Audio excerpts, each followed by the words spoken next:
بسم اللہ والصلاة والسلام علی رسول اللہ۔ ربیع الاول کا مہینہ ہے، عزت و عظمت اس میں آئی ہے محمد پاک صلی اللہ علیہ وسلم، اور حضور اکرم صلی اللہ علیہ وسلم کے میلاد کے حوالے سے بڑے بیانات ہوتے ہیں۔ سیرت النبی، میلاد النبی، بعثت النبی، مقصد النبی، وفات النبی، وصیت النبی، جمال النبی، نوال النبی، منال النبی، سخاوت النبی، مختلف بیانات ہوتے ہیں، لیکن مقصد النبی کو کوئی ٹچ نہیں کرتا ہے، کیونکہ اس میں تو عمل کی باتیں، اور عمل تو بہت مشکل ہے،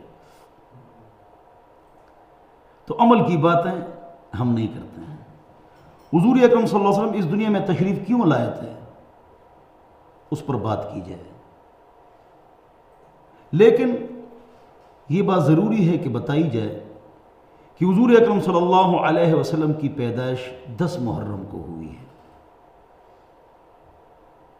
پیرانی پیر شیخ عبد القادر جیلانی رحمۃ اللہ علیہ غنیۃ الطالبین باب و فضائل محرم میں فرماتے ہیں، حضرت مولانا احمد رضا خان صاحب بریلوی وہ حضرت فرماتے ہیں کہ حضور اکرم صلی اللہ علیہ وسلم کی پیدائش 8 ربیع الاول کو ہے۔ نطق الہلال ان کی کتاب فتح رضویہ میں شامل ہے، اور حضرت مولانا اشرف علی تانوی بزرگ وہ فرماتے ہیں کہ 12 ربیع الاول کو حضور اکرم صلی اللہ علیہ وسلم کی پیدائش ہے۔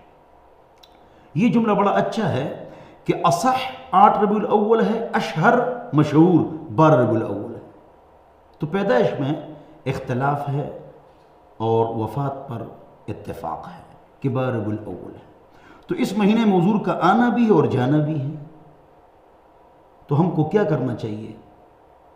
ہم کو حضور اکرم صلی اللہ علیہ وسلم کے مقصد پر آنا چاہیے۔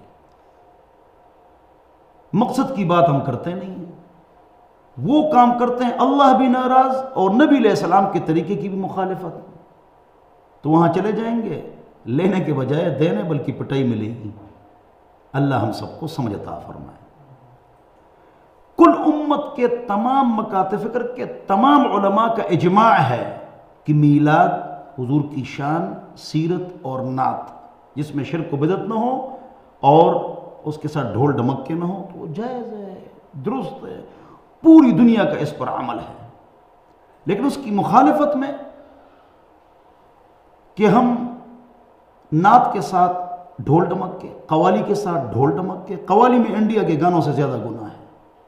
حضور اکرم صلی اللہ علیہ وسلم فرماتے ہیں بعثت لاکثر المعازف، مجھے اس لیے بھیجا گیا ہے کہ میں ڈھول ڈمک کے گانے بجانے، فلمیں، ڈرامے، اس کے آلات کو توڑ کے رکھ دوں، اور انہی آلات کے ساتھ، ڈھول ڈمکوں کے ساتھ ہم نعتیں پڑھتے ہیں۔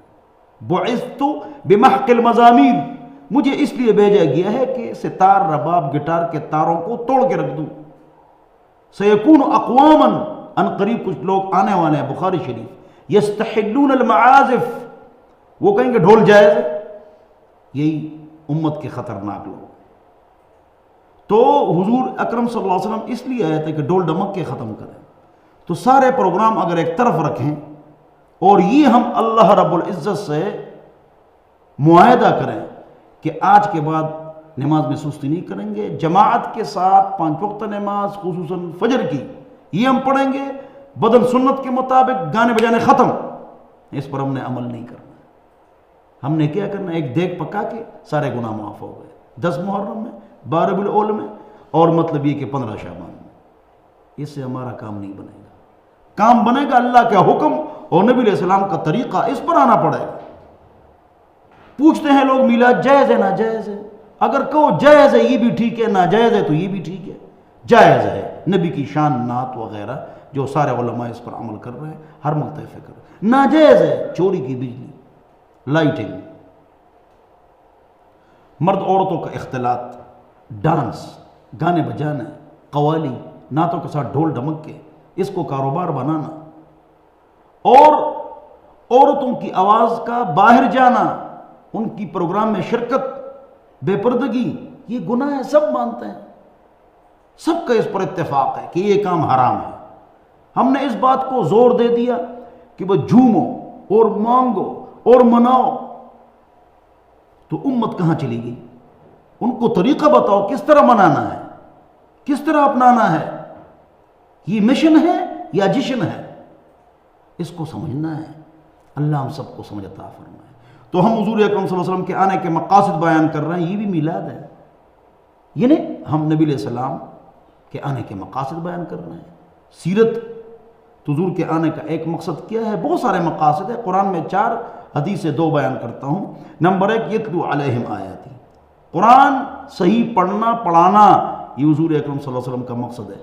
98% لوگوں کی تلاوت غلط ہے، انگلش کی سپیچ اور سپیک انگریزوں کی طرح، تو قرآن کی سپیچ اور سپیک عرب کی طرح۔ اقرأ القرآن بلحون العرب واصواتها، قرآن پڑھو عرب کی آوازوں سے، عرب کے اندازوں سے۔ رائٹنگ ڈاکٹر کالونی، یورپ، امریکہ، لنڈن، فیبرری، انگلش بہترین ہے ہماری، ٹھیک ہے سیکھو، اچھی چیز ہے، اسکول کی تعلیم سے ممانعت نہیں، میں نے ڈبل میں PhD کی ہے، لیکن دین بھی سیکھو نا، قرآن بھی سیکھو۔ اس پر ہم نے 6 کلپس بنائے ہیں، سب کے اطلاع کے لیے ہم سے واٹس ایپ پر مانگو، گھر بیٹھے بیٹھے مرد عورت کی تلاوت ٹھیک ہو جائے۔ 0311 444 006، 15 دن 2 گھنٹے الگ بیٹھ کے اس کے ساتھ پڑھتے جاؤ، صرف سننا نہیں ہے، پڑھنا ہے، 15 دن دینا ہے۔ وَيُزَكِّيهِمْ، دلوں کی صفائی، دل سے بغض نکالو، حسد، قانون یہ کہ اپنے اوپر بدگمانی کرو کہ میرے اندر غلطی ہے، دوسرے پر اچھا گمان کرو، ہم الٹے چل رہے ہیں۔ ہاں یہ بہت بڑا نقصان ہے امت کا، فلانا MNA MPA ناظم اور SHO غلط ہے، حرام خور ہے، اور ہم نے بڑا کشمیر فتح کر لی۔ یہ ہم لوگوں کے پیچھے باتیں کیوں کرتے ہیں کہ یہ کیوں مالدار ہے میں کیوں غریب ہوں؟ اس بیمار معاشرے کا مرض کیا ہے؟ یہ ہے کہ اپنے دنیا کی فکر کرتے ہیں، دوسرے کی آخرت کی فکر کرتے ہیں، خود دنیا جہان کے ہم گناہ کرتے ہیں۔ فلانا حرام کھاتا ہے اس لیے کہ پیسے اس کے پاس نہیں ہے نا، جس کو موقع ملتا ہے دبا کے کھاتا ہے، جس کو موقع نہیں ملتا ہے وہ غیبتیں کرتا ہے بس۔ وَيُزَكِّيهِمْ، دلوں کو پاک کرو، خصوصاً علماء بھی دل پاک کریں، علماء کرام دلوں کو پاک کریں۔ سٹیج میں اختلافی بات سے بچیں، ہاں کسی فرقے کا نام نہ لے، اس کے فرد کا نام نہ لے۔ وَيُعَلِّمُهُمُ الْكِتَابُ وَالْحِكْمَةَ، نبی علیہ السلام کے آنے کے 2 مقاصد اور 3-4 قرآن و حدیث کا درس۔ علماء انبیاء کے وارث سے قرآن و حدیث کا درس دیں گے، نہیں دیتے ہیں درس، بس نماز پڑھا کے چلے جاتے ہیں۔ درس دیں موجودہ سیاست اور قصے کہانیاں اور امت میں توڑ اور فضول باتیں، جنات کہاں دفن ہوتے ہیں، اصحاب کہف کے کتے کا رنگ کیسا تھا، ہمارا اس کے ساتھ کیا کام ہے؟ امت کو جوڑو، امت کو اعمال پر لے ہو بھائی۔ قرآن و حدیث کا درس، علماء 80% سٹیج سے تنقید ہو رہی ہے، مولوی خوش ہو رہے ہیں کہ ہم نے جہاں بڑی دین کی خدمت کی، 80% تنقید ہو رہی ہے۔ امت کو جوڑو، جو قرآن حدیث ختم نبوت کو مانے وہ مسلمان ہے، جس کی پگڑی پیلی ہے، نیلی یا سبز ہے یا کیلی یا سفید ہے، سب قرآن کو مانتے ہیں، حدیث کو مانتے ہیں، ختم نبوت کو مانتے ہیں، جی سارے مسلمان ہیں، ہم رب کے ہیں، رب ہمارے، ہم سب کے ہیں، سب ہمارے۔ امت کو جوڑنا ہے، ہاں ان باتوں پر عمل کرنا ہے۔ سارے مسلمان ہیں، صرف وہ مولوی کافر ہے، بطور لطیفہ کے کہتا ہوں، جو کہ میں مسلمان ہوں میری 2 صف ہے، باقی سب کافر ہے، بس ہی از گان اور شی از گان، وہی رخصت ہے، وہی مولوی جو پوری امت کو کافر بنا رہے ہیں، 2.5 انچ کی مسجد بنائی ہوئی ہے۔ اللہ ہم سب کو سمجھ عطا فرمائے۔ تو نبی علیہ السلام کے آنے کے مقاصد بہت سارے ہیں۔ 5واں بعثت لأتمم مکارم الاخلاق، اخلاق لوگوں کے اچھے ہو جائیں۔ میں ایک مرتبہ سلطانہ فاؤنڈیشن کیا تھا، وہاں ایک کتاب رکھی ہوئی تھی، اخلاق درست کیجیے، 100 صفحے کی موٹی کتاب پوری پڑھ لی، میں نے کہا اس کو اخلاق کی تعریف ہی نہیں آتی، اور لوگ سارے علماء بھی یہ سمجھ رہے ہیں اخلاق کیا ہے، کیا حال ہے، خیریت ہے جی، کرسی، کافی، قلم، یہ وہ تکیہ، یہ اخلاق نہیں ہے۔ اخلاق صبر کو کہتے ہیں۔ ایک آدمی آپ کے ساتھ زیادتی کرے، آپ اللہ کی رضا کے لیے اس کو معاف کریں، یہ کائنات کا مشکل کام ہے، جہاد سے بھی اور تہجد سے بھی اور فجر کی نماز سے بھی مشکل کام کون سا ہے؟ صبر ہے۔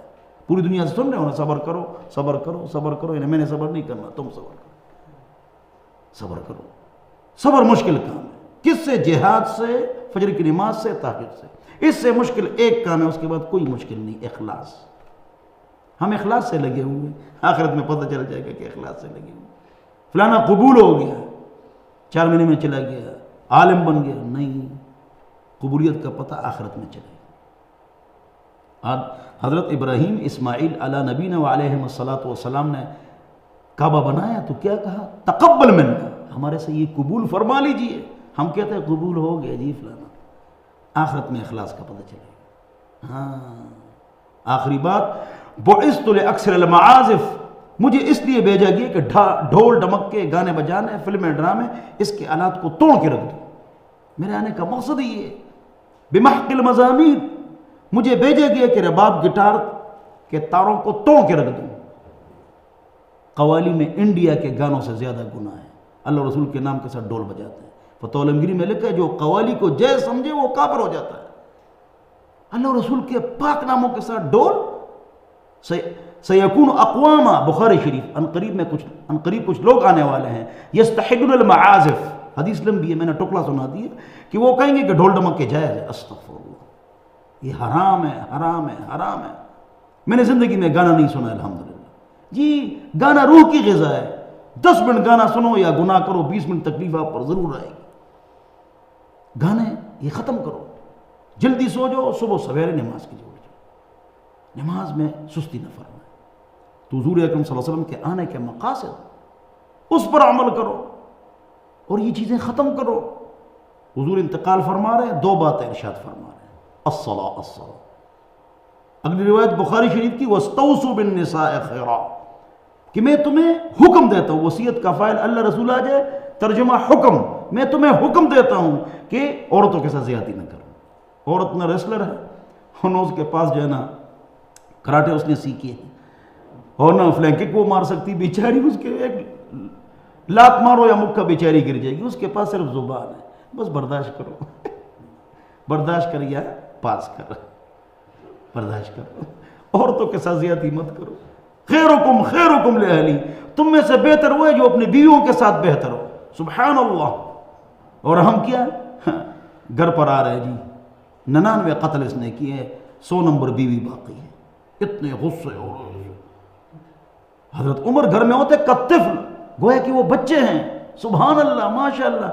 خاوند گھر آئے، گھر والے خوش ہو جائے کہ ہمارے سر کا تاج آ گیا۔ اور ہم کیسے گھر جاتے ہیں؟ سلام کرو، ہنس مکی سے جاؤ، پیار کرو ان کے ساتھ، محبت کرو۔ تھانی صاحب نے لکھا ہے، جو آدمی بیوی کے ساتھ بیٹھا رہتا ہے، جب وہ آٹا گونتی ہے ساتھ بیٹھا ہوا ہے، کھانا پکا رہی ہے ساتھ بیٹھا ہوا ہے، بس بیٹھے ہوئے کہ یہ متقی ہے۔ اگر یہ بدعمل ہوتا، چوک میں بیٹھتا، بندوزی کرتا، یہ نیک آدمی ہے۔ اللہ ہم سب کو سمجھتا ہے۔ عورتوں کے ساتھ زیادتی مت کرو، کمزور مخلوق ہے، بچے بھی کمزور ہیں، اسٹوڈنٹ کے ساتھ سختی نہ کرو، قاری بچوں کے ساتھ سختی نہ کرو، پیار محبت۔ اللہ مجھے اور آپ کو عمل کی توفیق عطا فرمائے، دین پر چلنے کی توفیق نصیب فرمائے۔ وآخر دعوانا ان الحمدللہ رب العالمین۔